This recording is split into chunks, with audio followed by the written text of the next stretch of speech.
everyone, in today's video I'll tell you how to fix fingerprint lock problem in your device Vivo Y200i.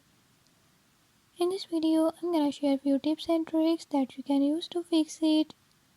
If you found these tips helpful, press the subscribe button and ring the notification bell.